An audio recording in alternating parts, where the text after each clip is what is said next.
दोस्तों, सऊदी अरब की पहाड़ियों पर अचानक एक हूर परी उतर आई। आखिर वो क्यों उतरी और उसके उतरने के बाद ऐसा कौन सा मोजिज़ा हुआ जिसने सबको हैरानी में डाल दिया। सबसे हैरतअंगेज बात यह है कि उसे देखने वालों के साथ ऐसा क्या मामला पेश आया जिसे जानने के बाद आपके भी रोंगटे खड़े हो जाएंगे। दोस्तों, आज की इस वीडियो में हम आपको यही हैरान कर देने वाला मोजिज़ा बताएंगे। लेकिन वीडियो में आगे बढ़ने से पहले आप सभी से एक छोटी सी गुजारिश है, इस वीडियो को एक लाइक जरूर कर दीजिए और चैनल को सब्सक्राइब करना बिल्कुल न भूलें। दोस्तों, जब से ये दुनिया बनी है, इंसान अपने ख्वाहिशात की तकमील हर सूरत चाहता है और उसके पीछे भागते भागते मायूसियों में गिरता जाता है। और कैसी अजीब बात है कि दिल्ली ख्वाहिश, जिसको हासिल करने के लिए इंसान ने लाखों जतन किए, हर तरह की मुश्किलात का सामना किया, वो जब हासिल कर ली जाती है तो इंसान उसकी नाकदरी भी कोई तौर पर कर देता है। दोस्तों, ये वाकया जो आज हम आपको बताने वाले हैं, ये इबरत है ऐसे लोगों के लिए जो अपने ख्वाहिशात को पाकर उसकी नाकदरी करते हैं। दोस्तों, बात आज की नहीं है, मगर आपको आज की ही लगेगी। सालों पुरानी बात है। हिंदुस्तान में एक मुस्लिम शख्स जिसका नाम अली जमाल था। ये कहानी तब शुरू हुई जब अली जमाल अपनी जवानी में उम्रा करने सऊदी अरब गया। इबादत के दौरान उस पर एक अजीब कैफियत तारी रही। वो 5 वक्त का नमाजी परहेजगार नेक शख्स था। उम्र के दौरान जियारत करते हुए सफ़ा मरवा की पहाड़ियों पर अचानक रोशनी दिखाई दी और उसे इंतहाई खूबसूरत हूर परी का चेहरा दिखाई दिया, जो थी तो नकाब पोश, मगर उसका हुस्न और जमाल ऐसा था कि वो देखता ही रह गया। उस हूर परी के सफ़ेद पर सराहत कर रहे थे। ये कैफियत चंद सेकंड की थी, मगर चंद सेकंड की झलक उसको दीवाना कर गई। वहां जायरीन की भीड़ की तरफ देखते हैं उसे लगा कि ये मंजर सबने देखा होगा, मगर दोस्तों, ये मंजर शायद उसी ने देखा था। हकीकत में ये तसव्वुर की आंख में ये तो अल्लाह जानता है, लेकिन हुआ कुछ यूं कि बाकी उम्र के अय्याम में वो बस इसी ख्याल में खोया रहा और उसका दिल किसी सूरत में चैन नहीं पा रहा था। वो उम्र अदा करके घर वापस आया तो खोया खोया सा रहता था। घर में उसकी बस एक माँ थी। बाप का इंतकाल बचपन में ही हो चुका था। उसके लिए अपना कुल शर्माया सिर्फ उसकी माँ थी, मगर उम्र से वापसी पर वो माँ को भी वैसे ना मिला जैसे वो मिला करता था। मैं फौरन गया कि कुछ न कुछ तो मसला है। उसने पूछा भी, मगर अभी जबान ने कोई जवाब ना दिया। उसके बाद जमाल ज्यादातर इबादत में मशगूल रहता। आधी आधी रातों को उठकर जाए नमाज पर दहाड़े मार कर रोता। माँ का इकलौता था। माँ को फिक्र रहने लगी। उसने ये जिक्र अपनी एक बहन से किया तो उसने एक मशवरा दिया कि बेटे की उम्र शादी की हो चुकी है, उसकी शादी कर दो, देखना वो ठीक हो जाएगा। माँ को ये मशवरा मुनासिब लगा। अली जमाल का रिश्ता तलाश करना शुरू कर दिया। अली जमाल को जब ये इल्म हुआ कि माँ इसका रिश्ता देख रही है तो उसने माँ से कहा कि माँ, मैं शादी नहीं करूँगा। माँ ने कहा, क्यों बेटा, अब तुम्हारी उम्र है और मैं तुम्हारे फ़र्ज से फारिग होना चाहती हूँ। अली जमाल बोला, आप ज़रूर अपना फ़र्ज अदा कीजिएगा, मगर मेरे रिश्ते तलाश मत करें। माँ ने पूछा, क्या कोई और लड़की पसंद है? अगर ऐसा है तो बताओ, मैं तुम्हारी शादी वहाँ करूँगी। अली जमाल कहने लगा, माँ ऐसा नहीं है, बस आप रिश्ता मत थोपे। माँ कहाँ तलने वाली थी। उसने फिर पूछा, बेटा, मैं तुम्हारी माँ हूँ, तुम्हें माँ और बाप दोनों बनकर पाला है, बताओ तो आखिर वजह क्या है? तुम क्यों रिश्ते से मना कर रहे हो या शादी नहीं करना चाहते हो? अली जमाल ने माँ से प्यार से कहा कि माँ, मैं शादी करूँगा, मगर किसी हूर से। माँ फौरन बोली, मैं समझ गई, मैं तुम्हारी शादी हूर जैसी खूबसूरत लड़की से करूँगी, तुम फिक्र ना करो। अली जमाल खामोश हो गया। अब वो माँ को क्या बताता कि वो तो सच में कोई हूर चाह रहा है। सच में हूर उसके तसव्वुर में है और वो उसके इश्क में गिरफ्तार हो चुका है और सारी सारी रात सजदों में अल्लाह से दुआ मांगता है कि ए अल्लाह, मुझे हूर अता फरमा, जिसने मेरा चैन सुकून सब छीन लिया है, मुझे दे दे। तू सब चीज़ों पर, हर शय पर कुदरत रखता है। बस मैं भी शादी इस हूर से करना चाहता हूँ जिसका तसव्वुर तूने मेरे दिल में बसा दिया है। तू मेरी दुआ कबूल फरमा ए मेरे परवरदिगार। दोस्तों, अली जमाल दीवानावार दुआ में अपनी हूर परी मांगता रहा। दिन महीने साल गुजरने लगे। माँ ने ढेर खूबसूरत लड़कियां ढूंढी, मगर अली जमाल इनकार करता रहा। उसे कोई लड़की पसंद ना आई। फिर दोस्तों, एक दफ़ा रमज़ान का महीना था। वो ईशा की नमाज अदा करके मस्जिद में दुआ मांग रहा था कि अचानक दोबारा उस पर वही कैफियत तारी हुई, आंसुओं से चेहरा भीगता गया और वो जेरे लफ्ज हूर मांगने लगा। कैसी अजीब दीवानगी थी और कैसी अजीब ख्वाहिश अली जमाल पाल बैठा था। उम्र बीत रही थी मगर वो मौजिजा की इंतजार में था और उसे यकीन भी था कि अल्लाह ताला उसको हूर अता फरमाएगा और एक ना एक दिन उसकी दुआ जरूर सुनेगा और उसे हूर देगा। दोस्तों, दुआ मांगकर वो उसी कैफियत में मस्जिद से बाहर निकला। अभी जरा सा आगे बढ़ रहा था कि उसे गली की एक जानिब से अंधेरे में किसी लड़की के रोने की आवाज सुनाई दी। वो मुड़ा और उस जानिब चल पड़ा जहां से किसी लड़की के रोने की आवाज आ रही थी। उसने देखा कि एक नकाबपोश लड़की उस वक्त सुनसान जगह पर क्यों खड़ी रो रही है, शायद कोई जरूरतमंद हो। ये सोचकर वो लड़की के करीब हुआ और थोड़ी सी रोशनी जब उस लड़की के चेहरे पर पड़ी तो पाँव से जमीन निकल गई, क्योंकि ये तो वही लड़की थी और उसी तरह का चेहरा था जिसके इश्क में वो दीवाना हो चुका था। अली ने हिम्मत करके कांपती आवाज में उस लड़की से पूछा कि तुम कौन हो और यहाँ खड़ी आखिर क्यों रो रही हो। उस लड़की ने रोते हुए बताया कि मैं बेसहारा हूँ और यतीम खाने से भाग आई हूँ, मगर नहीं जानती कि कहाँ जाऊँ। वो मुझे गलत काम करवाना चाहते थे, इसलिए मैं वहां से भाग निकली और अब रात में कहाँ जाऊंगी। भूखी प्यासी, जेब में कोई पैसा नहीं। अली जमाल को जहां वो पहली नजर में ही भाग चुकी थी, उसके दिल को करार महसूस हो रहा था। वो समझ गया अल्लाह ने वैसे ही नैनो नूकुश की लड़की को उसकी दुआ की नतीजा में उसे अता फरमाई है। उसने कहा कि तुम फिक्र मत करो, करीब में ही मेरा घर है। अगर तुम मुझ पर एतबार करो तो मेरे घर चलो, वहां मेरी माँ है, वो तुम्हें खुशी से अपना लेगी। उस लड़की ने कहा, एतबार करने के अलावा मेरे पास और कोई चारा नहीं।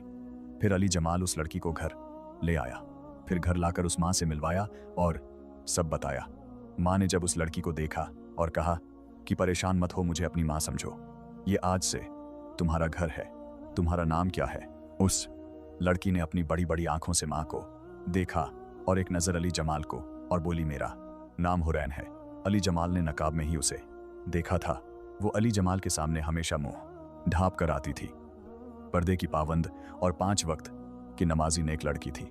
अली जमाल ने कुछ दिनों के बाद अपनी माँ से कहा कि माँ, ये लड़की बहुत नेक और पाकबाज है, मैं ऐसी ही हूर जैसी खूबसूरत नेक लड़की अपने खुदा से मांगता आया हूँ, आप चाहे तो मेरी शादी इस लड़की से करवा दें। माँ ने सुना तो बेहद खुश हो गई, बेटे का माथा चूमा, अल्लाह का शुक्र अदा किया। माँ ने उसी वक्त हुरैन से बात की, जिस पर उसने शर्माकर रजामंदी का इजहार कर दिया। दोस्तों, अली जमाल और हुरैन की शादी हो गई। अली जमाल ने जब पहली रात उसका पूरा सराफा और हुस्न जमाल देखा तो सजदे में शुक्र अदा किया कि ये मेरी सोच से भी ज्यादा खूबसूरत है। उसने हुरैन को दिल से मोहब्बत दी, उसकी हर चीज का ख्याल रखा और हुरैन ने भी अली जमाल पर अपनी सारी मोहब्बतें निछावर कर दी। दोस्तों, 5 साल का अरसा कैसे बीता अली जमाल नहीं जानता था। उसको बस लगा जैसे वक्त को पर लग गई और वो उड़ गया। 5 सालों में अल्लाह तबारक व तआला ने उसे हर चीज से नवाजा था जिसकी कोई इंसान तमन्ना कर सकता है, मगर औलाद ना हो पाई।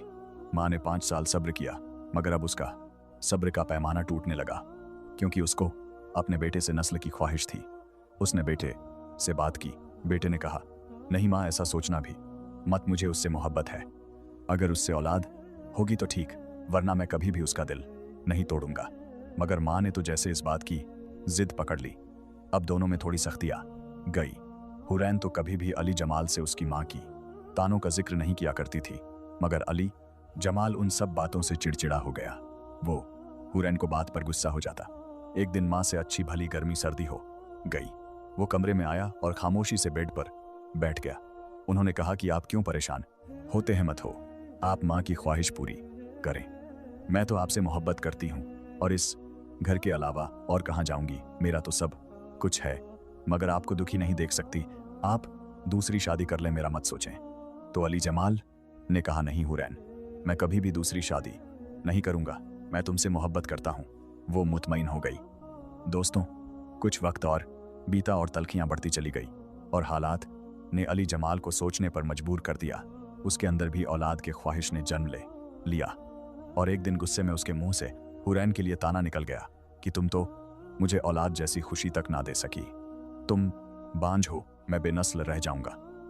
दोस्तों, ये सुनना था कि हुरैन खड़ी हो गई और कहने लगी क्या हाल है जमाल?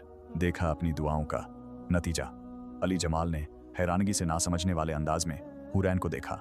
हुरैन बोली, अरे पागल, मैं तुम्हारी दुआओं का नतीजा थी। तुम खुदा से रोकर हूर मांगते रहे और खुदा ने किसी एक कबूलियत के लम्हे तुम्हारी दुआ सुन ली और मुझे तुम्हारे लिए भेजा था। अली जमाल ने कांपते अंदाज में पूछा कि तुम क्या बोल रही हो, इस बात का क्या मतलब है? हुरैन का दुपट्टा गिरा और बोली कि अरे रे पगले, तुम अल्लाह से हूर मांगते थे और हूरों के यहाँ औलाद नहीं हुआ करती। अली जमाल का पूरा जिस्म कांप गया और उसने देखा कि हुरैन के पर निकल आए। हुरैन ने कहा, अब मैं चलती हूँ।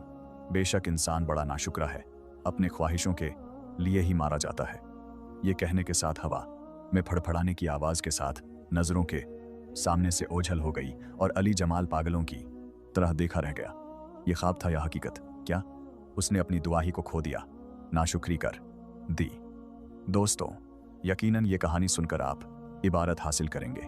दोस्तों, इस वाक़ये से हमें यह सबक मिलता है कि अल्लाह की नेमतों की कद्र न की जाए तो इंसान खुद अपनी रहमत से महरूम हो जाता है। और ऐसी ही नाशुक्री और इबरत से भरे कई राज इस्लाम की सबसे मुकद्दस जगह से भी जुड़े हुए हैं। दोस्तों, अब चलिए आपको ले चलते हैं उस पाक मकाम की तरफ जहां रहमतें बरसती हैं, दुआएं कबूल होती है और जिसके अंदर छुपे राज आज भी इंसान को हैरान कर देते हैं। दोस्तों, हम सब जानते हैं कि खाना काबा मुसलमानों के लिए दुनिया की सबसे ज्यादा पाक और मुकद्दस जगह है। हर मुसलमान के दिल में ये तमन्ना होती है कि वो अपनी जिंदगी में कम से कम एक बार इस पाक घर का दीदार जरूर करे, इसके करीब जाकर अपने रब के सामने हाथ उठाए, दुआ करे और अपनी आंखों से आंसू बहाए। लेकिन क्या आपने कभी ये सोचा है कि इस मुकद्दस इमारत के काले गिलाफ और मजबूत पत्थर की दीवारों के अंदर आखिर क्या मौजूद है? खाना काबा अंदर से कैसा नजर आता है? और सबसे ज्यादा हैरत में डाल देने वाली बात यह है कि आज से हजारों साल पहले जब इस मुकद्दस जगह के नीचे खुदाई की गई थी तो वहां से ऐसी कौन सी चीज बरामद हुई जिसने सबको हैरानी में डाल दिया। दोस्तों, अब आगे की इस वीडियो में हम बात करेंगे खाना काबा के अंदर मौजूद एक ऐसे रहस्यमयी संदूक की जिसके बारे में बहुत ही कम लोग जानते हैं। कहा जाता है कि ये संदूक सदियों तक काबा के फर्श के नीचे छुपा हुआ रहा। जब यह संदूक सामने आया तो इसके अंदर मौजूद चीजों ने तारीख से जुड़ी कई सच्चाइयों को बदल कर रख दिया। तो आइए दोस्तों, आज हम अतीत की परतों को खोलते हैं और इस रहस्यमयी कहानी का आगाज करते हैं। दोस्तों, ये किस्सा उस सबसे मुकद्दस जगह से जुड़ा है जो पूरी दुनिया के मुसलमानों का केंद्र है। इसी जगह पर करीब 1000 साल पुराना एक राज छुपा हुआ था। ऐसा राज जो सदियों से लोगों की नजरों से दूर रहा। शायद आपको ये जानकर हैरानी हो कि खाना काबा हमेशा से वैसा नहीं था जैसा आज हम देखते हैं। समय समय पर इसकी मरम्मत और बनावट में बदलाव होते रहे हैं। कुछ साल पहले सऊदी अरब की सरकार ने जरूरी कारणों की वजह से खाना काबा के नीचे खुदाई करवाने का फैसला किया। ये कोई मामूली खुदाई नहीं थी, बल्कि उस जगह की खुदाई थी जिसे सबसे पाक माना जाता है। जब मजदूरों और विशेषज्ञों ने खुदाई शुरू की तो एक अजीब और हैरान करने वाला वाकया सामने आया। खुदाई के दौरान काबा के नीचे से एक बहुत पुराना और बंद किया हुआ संदूक मिला। देखने से ही लग रहा था कि यह किसी बहुत पुराने जमाने की चीज है और इसे बहुत सावधानी से छुपा कर रखा गया था। वहां मौजूद हर शख्स के दिमाग में बस एक ही सवाल था, आखिर इस संदूक के अंदर क्या है? क्या इसमें कोई खजाना है या कोई पुरानी निशानी या फिर कोई ऐसा राज जो अब तक दुनिया से छुपा हुआ था?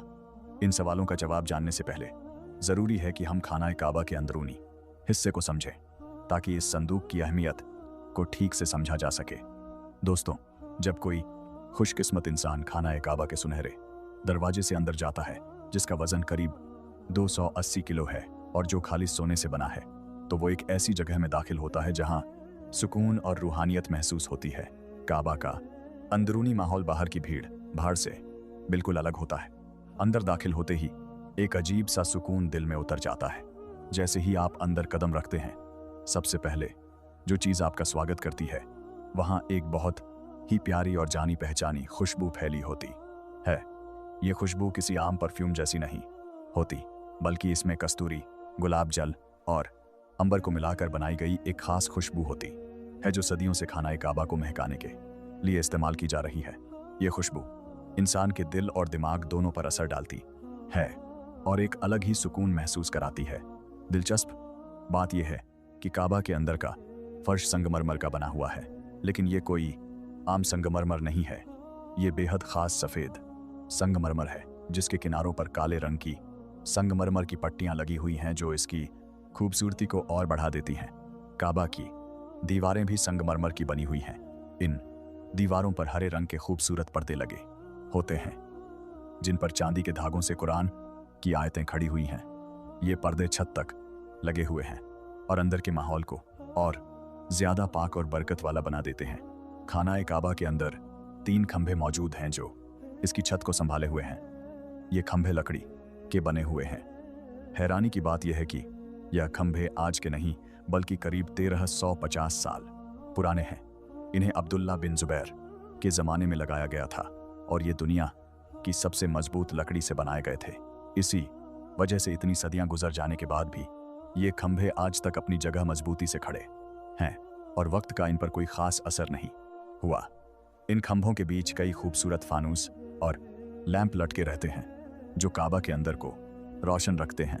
दोस्तों, इन्हीं खंभों के बीच एक छोटी सी मेज या डिब्बा रखा होता है जिसमें वो खुशबुएं और बखूर रखे जाते हैं जो काबा की सफाई और खुशबू के लिए इस्तेमाल होते हैं। काबा के अंदर दाएं तरफ एक और सुनहरा दरवाज़ा भी है जिसे बाबू तौबा कहा जाता है। यह दरवाज़ा एक सीढ़ी की तरफ खुलता है जो ऊपर छत तक जाती है। ये सारी चीज़ें मिलकर ऐसा माहौल बना देती है कि इंसान दुनिया की हर बात भूल जाता है और सिर्फ सुकून महसूस करता है। लेकिन दोस्तों, इस सारी खूबसूरती के बीच एक ऐसा राज भी छुपा है जो उस रहस्यमयी संदूक से जुड़ा हुआ है। अब चलिए वापस उसी संदूक की तरफ चलते हैं और उस वाक़ये को जानते हैं जो वाकई इतिहास में हुआ और अब्दुल्ला बिन जुबैर के ज़माने से जुड़ा है। ये वो दौर था जब मुसलमानों के बीच सियासी मतभेद काफ़ी बढ़ चुके थे। यजीद के दौर के बाद जब अब्दुल्ला बिन जुबैर ने मक्का में अपनी खिलाफत का ऐलान किया तो उमवी हुकूमत ने इसे एक चुनौती के रूप में देखा। अब्दुल मलिक बिन मरवान के समय हज्जाज बिन यूसुफ को एक फ़ौज के साथ मक्का भेजा गया ताकि वो मक्का पर दोबारा कब्जा कर सके। ये इतिहास का बहुत दर्दनाक दौर था। हज्जाज बिन यूसुफ ने मक्का का घेराव किया और खाना काबा पर पत्थर फेंके गए। इस हमले में काबा को बहुत नुकसान पहुंचा। इसका गिलाफ जल गया और दीवारें कमज़ोर हो गई। जब लड़ाई ख़त्म हुई और हालात संभले तो अब्दुल्ला बिन जुबैर ने फैसला किया कि काबा को फिर से बनाया जाए। उनकी इच्छा थी कि काबा को उसी बुनियाद पर बनाया जाए जिस पर हज़रत इब्राहीम अलैहिस्सलाम ने इसे बनाया था और जैसा कि रसूल अल्लाह सल्लल्लाहु अलैहि वसल्लम भी चाहते थे। इसी नए निर्माण के दौरान जब पुरानी दीवारें हटाई जा रही थी और ज़मीन की खुदाई हो रही थी तब मज़दूरों को कुछ अजीब सा महसूस हुआ। जब ज़मीन की एक परत हटाई गई तो वहाँ से वही रहस्यमयी संदूक मिला जिसका जिक्र हमने शुरुआत में किया था। ये संदूक मिट्टी और वक्त की परतों में दबा हुआ था लेकिन पूरी तरह सुरक्षित था। जब इसे खोला गया तो देखने वाले हैरान रह गए। इसके अंदर कोई आम सोना चांदी नहीं थी बल्कि काले रंग के कुछ खास पत्थर थे और साथ ही कुछ बहुत पुराने लिखे हुए कागज़ भी मौजूद थे। रिवायतों के मुताबिक ये वो पत्थर थे जो काबा की सबसे पुरानी तामीर का हिस्सा रहे थे और इन्हें बरकत की चीज़ समझकर संभाल कर रखा गया था। कुछ इतिहासकार ये भी बताते हैं कि इसमें पुराने ज़माने के बादशाहों और अमीरों के भेजे हुए तोहफे भी हो सकते हैं। लेकिन सबसे ज़्यादा हैरानी उन लिखावटों को देखकर हुई जिनमें उस दौर का इतिहास और काबा से जुड़ी बातें लिखी हुई थी। इससे यह साबित होता है कि मुसलमान हमेशा से अपने इस पाक घर की हिफाजत को कितनी अहमियत देते आए हैं। ये संदूक एक तरह से वक्त का पैगाम था जिसने सदियों बाद अपने छुपे हुए राज खोल दिए। प्यारे दोस्तों, आखिर में ये समझना बहुत ज़रूरी है कि काबा के अंदर का सुकून और इसके राज हमें एक बड़ा संदेश देते हैं और वो संदेश यह है कि असली सुकून और असली खूबसूरती सिर्फ अल्लाह की याद और उसकी इबादत में है। जिस तरह काबा के अंदर दुनिया का शोर नहीं सुनाई देता, उसी तरह जब इंसान का दिल अल्लाह से जुड़ जाता है तो दुनिया की परेशानियां उसे परेशान नहीं कर पाती। वो पुराना संदूक और उसके अंदर की चीज़ें हमें ये याद दिलाती है कि हमारे बुजुर्गों ने इस पाक घर की हिफाजत के लिए अपनी जान और माल तक कुर्बान कर दिए। आज हमें भी चाहिए कि हम इस मुकद्दस जगह का सम्मान हमेशा अपने दिलों में जिंदा रखें और अगर कभी आपको वहां जाने का मौका मिले तो याद रखिएगा कि आप सिर्फ एक इमारत में नहीं बल्कि अल्लाह की रहमत के साए में खड़े हैं। इन दीवारों के पीछे हजारों साल की तारीख छुपी हुई है जो आज भी हमसे बातें करती है। दोस्तों, खाना काबा सिर्फ एक मुकद्दस इमारत नहीं बल्कि रहमतों का वो मरकज है जहां हर लम्हा अल्लाह की नेमतें नाजिल होती रहती हैं। यही वजह है कि इस पाक घर से जुड़ी हर इबादत, हर अमल और हर नज़र की अपनी एक खास अहमियत है। अब सवाल ये पैदा होता है कि आखिर काबातुल्लाह के गिर्द घूमना यानी तवाफ करना इतनी बड़ी इबादत क्यों है? चलिए दोस्तों, अब इसी राज्य को हदीस और इल्म की रोशनी में समझते हैं। तो दोस्तों, आज की इस वीडियो में बस इतना ही। हम मिलेंगे आपको अगली वीडियो में। तब तक के लिए अल्लाह हाफिज।